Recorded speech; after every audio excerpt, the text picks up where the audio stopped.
Hey everyone, welcome back to Wednesday of Bridging Innovation Week. We are here live in Huntington, West Virginia, our second day of coverage here. Today is competition day. We are going to be featuring some coaches and some judges who will be moderating and showing up for the kids and high school students competing throughout today's event. And today our first guest, I'm joined with Dr. Rouzbeh, and he's one of the judges for the Ignite West Virginia, and so I just want to say welcome. Thank you, Doctor, for being here. My pleasure. Yeah, and so we talked a little bit about off camera. You're saying West Virginia holds a special place in your heart. Why is that? Well, when I came to the United States of America in 1977, I studied my education in WVU, and that gave me an opportunity to go along. We'll be able to invent the technology as entrepreneurs, which now 4 billion out of 8 billion people in the world using it. Yeah. So West Virginia is a hometown. Yeah, and I was reading a little bit about, you have a title, I don't know if you're the father of modern cable. How does that resonate with you? Did you ever think when you started off at electrical engineering at WVU that you'd become so far?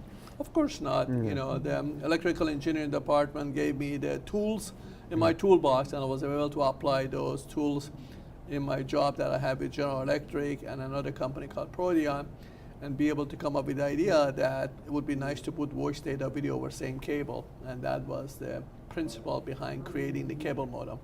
Thanks God, I stay with the idea, despite of all the people telling me it's impossible, cannot be accomplished. Why would you waste your time on this technology, including a professor from MIT? But I stay with that because I believe voice data video over one cable will solve a significant telecommuting problem that we had. The shorter story is we started with $18,000 cable modem at the time. We brought the price down to less than $30. Wow. And globally, as you saw during the COVID era, the broadband was really the rescue factors for the entire community. Yeah. So successful, 4 billion connected out of 8 billion population, and we need to connect the other 4 billion. Yeah, and like now that you're a judge today, I just kind of want to talk about what you just spoke about as far as people doubted you when you were kind of came up with this new idea, and we're gonna see a lot of new ideas and inventions throughout today. What's the importance of kind of pushing back and kind of believing in yourself to kind of keep moving forward? Well, really an entrepreneur needs to focus on 3 fundamental items. Yeah. Is my core technology solving a problem? If so, is it a market for this problem that we are solving? And thirdly, do I have the right team around me to execute? If entrepreneurs think about those 3 words, how much money I raise, how much money I'm gonna make, then will be a success. That's the advice I have given. All the students have mentors, all the entrepreneurs have mentors, and has been very successful. Yeah, absolutely. And I know that since you've been a part of West Virginia for a while, it was the first place you visited. How have you seen the landscape change for business and entrepreneurs? Well, you know, entrepreneur now has become to be global phenomena. But it used to be that you had to move to the Silicon Valley or Boston or Austin is no longer true.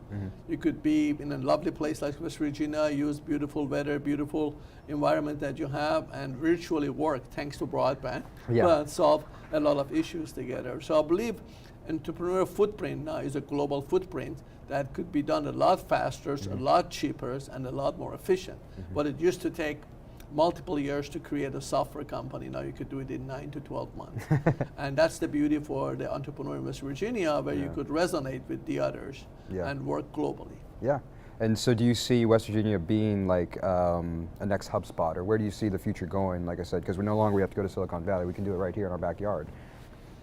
Yeah, I think if we inject the right mentorship and the right coaching and the right financials, then we can have a farmland that 10 to 15 years from now will have that element. I don't believe it's going to happen in vacuum or by just having a conferences. We just need to be able to prove and build the companies with 100 employees, 500 employees, and 1,000 employees, and then use that as a farmland to create other entrepreneurs. So we're in the earliest stage of doing that in West Virginia, but we haven't started. So to be successful, you better start, and we already started. Yeah, and that's the first step, is starting and then just keeping that momentum going. Sure. Well, Doctor, we're almost out of time, so I just want to say thank you for your time. Thank you for all the work that you've done and everything, and I can't wait to see where we'll be in the next 5 to 10 years. My pleasure. Thank you for your time. Yeah, thank you so much. Thank you so much for tuning in to our first guest. We'll be right back with more.